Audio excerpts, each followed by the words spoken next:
equalised in each half for Melbourne, including the devastating blows in the 73rd minute to Will Chambers and the 78th minute to Nelson Asofa Solomona. Melbourne 30, North Queensland 14. Andrew Moore, ABC News, Melbourne. In cricket, Australia's produced a strong bowling display late on the opening day of the third test against South Africa in Cape Town, with Australia's 8 for 266 at stumps. More from Jim Maxwell.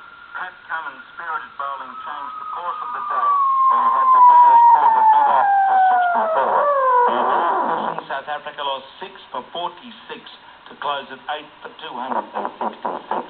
In that spell, Cummins took 4 for 12 as in the orchestra closed the day on 121 runs.